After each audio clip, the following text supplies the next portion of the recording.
Hello friends, welcome to my channel study for you. So guys, जैसा कि आज जो आपका एनटीपीसी का 17 फरवरी का प्रथम पाली का एग्ज़ाम हो गया दोस्तों, जिसका जो है मैं आपको बिल्कुल 100% एक्यूरेट आंसर के साथ जो है इस वीडियो में बताऊंगा। तो देख लेते हैं कि किस प्रकार के जो आज आपके 17 फरवरी के प्रथम पाली के एग्ज़ाम में जो प्रश्न पूछे गए हैं। उससे पहले एक बात और दोस्तों, कि जिन्होंने भी अगर चैनल को सब्सक्राइब नहीं किया है तो रेलवे से रिलेटेड पल पल की अपडेट के लिए जो है चैनल को सब्सक्राइब ज़रूर कर दीजिएगा। और बगल में ही आपको एक बेल आइकन यानी घंटे का निशान भी दिख रहा होगा, तो आप उसे भी जो ज़रूर प्रेस कर दीजिएगा। तो चलिए वीडियो को स्टार्ट करते हैं। तो आज का जो आपका पहला क्वेश्चन आया था कि भारत छोड़ो आंदोलन ये जो है कब शुरू हुआ था। तो देखिए, क्विट इंडिया मूवमेंट जो है ना, ये आपका 8 अगस्त 1942 को शुरू हुआ था। तो 8 अगस्त 1942 आपका यहाँ पे करेक्ट आंसर हो जाता। नेक्स्ट क्वेश्चन आपका यहाँ पर आया था कि नॉर्मन बोरलॉग ये जो पुरस्कार है ये किस क्षेत्र में दिया जाता है। तो देखिए, ये जो नॉर्मन बोरलॉग पुरस्कार है ना, ये कृषि विज्ञान के क्षेत्र में दिया जाता है। तो कृषि विज्ञान आपका यहाँ पे करेक्ट आंसर हो जाता। नेक्स्ट क्वेश्चन आपका देखिए, संयुक्त राष्ट्र संघ का 193वां सदस्य यानी देश जो है वो कौन बन गया है। तो देखिए, संयुक्त राष्ट्र संघ का जो 193वां सदस्य है ना, वो दक्षिण सूडान देश बन गया है। तो दक्षिण सूडान आपका यहाँ पे करेक्ट आंसर हो जाता। नेक्स्ट क्वेश्चन आपका देखिए, प्राचीन भारत का स्वर्ण युग जो ये किस काल को कहा जाता है। तो देखिए, स्वर्ण युग जो है ना, ये गुप्त काल को कहा जाता है। तो गुप्त काल आपका यहाँ पे करेक्ट आंसर हो जाता। नेक्स्ट क्वेश्चन आपका यहाँ पर आया था दोस्तों कि अर्जुन पेड़ की छाल को जो है किस रोग में लगाते हैं, या फिर पूछा ये गया होगा कि अर्जुन पेड़ की छाल को जो है किस रोग के उपचार के लिए किया जाता है। तो देखिए, अर्जुन पेड़ की छाल को जो है ना, ये हृदय रोग या फिर आपका जो हाई ब्लड प्रेशर होता है ना, उसके उपचार के लिए किया जाता है। तो हृदय रोग जो है आपका यहाँ पे करेक्ट आंसर हो जाता। नेक्स्ट क्वेश्चन आपका देखिए, लिंगराज मंदिर का निर्माण जो है ये किसने करवाया था। तो देखिए, लिंगराज मंदिर जो है ना, ये कहाँ पर है। तो ये आपका उड़ीसा की राजधानी भुवनेश्वर में स्थित है, और इसका निर्माण जो है सोमवंशी राजा ययाति केसरी ने करवाया था। तो सोमवंशी राजा ययाति आपका यहाँ पे करेक्ट आंसर हो जाता। बात कर ले लिंगराज मंदिर अगर पूछा जाए कहाँ पर है, तो ये उड़ीसा की राजधानी भुवनेश्वर में स्थित है। नेक्स्ट क्वेश्चन आपका देखिए, आनुवांशिकी कोड में जो है नोबेल पुरस्कार 1968 में जो ये किसे दिया गया था। तो देखिए, आनुवांशिकी कोड में जो नोबेल पुरस्कार है ना, 1968 में हरगोविंद खुराना को दिया गया था। तो हरगोविंद खुराना आपका यहाँ पे करेक्ट आंसर हो जाता। नेक्स्ट क्वेश्चन आपका यहाँ पर आया था कि अनुच्छेद 243 का सी जो है ये किससे संबंधित है। तो देखिए, अनुच्छेद 243 है ना, वो आपका पंचायतों का गठन से संबंधित है, लेकिन जो है यहाँ पे आपका सी पूछ दिया गया था। तो अनुच्छेद 243 सी जो है ये पंचायतों की संरचना से संबंधित है। तो पंचायतों की संरचना आपका यहाँ पे करेक्ट आंसर हो जाता। नेक्स्ट क्वेश्चन आपका देखिए, 2018 में यूनेस्को के विश्व धरोहर स्थल में जो है ये किसको शामिल किया गया था। तो देखिए, 2018 में जो यूनेस्को के विश्व धरोहर स्थल में जो है ना, ये मुंबई का विक्टोरियन और आर्ट डेको असेंबल को जो है शामिल किया गया था। तो विक्टोरियन और आर्ट डेको असेंबल जो आपका यहाँ पे करेक्ट आंसर हो जाता। बात कर ले ये विक्टोरियन और आर्ट डेको असेंबल जो है ये कहाँ पर है। तो ये मुंबई में है, तो ये भी आपको याद रखना है। और 2019 का जो है यूनेस्को के विश्व धरोहर स्थल में किसको शामिल किया गया है। तो ये गुलाबी शहर जो कि आपका जयपुर को कहा जाता है, तो गुलाबी शहर को शामिल किया गया है। तो ये भी आपको याद रखना है। नेक्स्ट क्वेश्चन आपका यहाँ पर आया था दोस्तों कि वेटिंग फॉर ए वीज़ा पुस्तक के लेखक कौन है। तो देखिए, इस पुस्तक के जो लेखक है ना, वो डॉक्टर भीमराव अंबेडकर हैं। तो भीमराव अंबेडकर आपका यहाँ पे करेक्ट आंसर हो जाता। नेक्स्ट क्वेश्चन आपका यहाँ पर आया था दोस्तों कि शतरंज में 2020 का जो युवा ग्रैंड मास्टर जो है ये कौन बने हैं। तो देखिए, शतरंज में 2020 के जो युवा ग्रैंड मास्टर बने हैं ना, वो आपके डी गुकेश बने हैं, जो कि 12 साल के हैं। तो डी गुकेश जो आपका यहाँ पे करेक्ट आंसर हो जाता।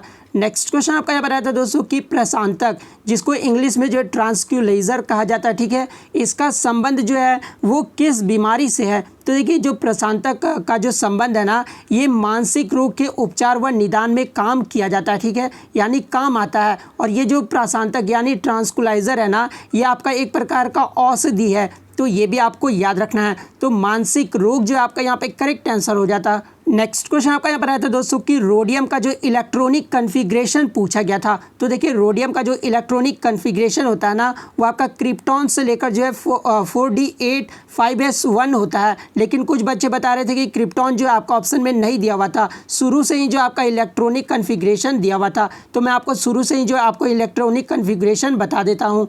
तो देखिए जो इसका इलेक्ट्रॉनिक कॉन्फ़िगरेशन होता है ना वो आपका 1s2 होता है, उसके बाद 2s2 होता है, फिर आपका 2p6 होगा, उसके बाद 3s2 होगा, उसके बाद 3p6 होगा, उसके बाद 3d10 होगा, उसके बाद 4s2 होगा, फिर 4p6 होगा, फिर 4d8 होगा, फिर 5s1 होगा। तो यही मैंने आपको लास्ट में बताया था क्रिप्टॉन, फिर 4d8 और 5s1 होगा। तो ये जो आपका इलेक्ट्रॉनिक कॉन्फ़िगरेशन जो आपका करेक्ट आंसर हो जाता। आपको जो सबसे पहले जो रोडियम का जो है आपको एटॉमिक नंबर पता होना चाहिए था। तो देखिए रोडियम का जो इलेक्ट्रॉनिक नंबर होता है ना वो आपका क्या होता है 45 होता है, और रोडियम का सिंबल क्या होता है तो RH होता है। तो ये भी आपको याद रखना है। और क्रिप्टॉन का एटॉमिक नंबर कितना होता है तो 36 होता है, और इसको जो किससे डिनोट करते हैं तो KR इसका जो है सिंबल होता है। तो ये भी आपको याद रखना है। तो ये जो आपका इलेक्ट्रॉनिक कॉन्फ़िगरेशन आपका करेक्ट आंसर हो जाता है। नेक्स्ट क्वेश्चन आपका यहाँ पर आया था दोस्तों FQDN का जो है फुल फॉर्म पूछा गया था। तो देखिए इसका जो फुल फॉर्म होता है ना वो फुल्ली क्वालिफाइड डोमेन नेम होता है।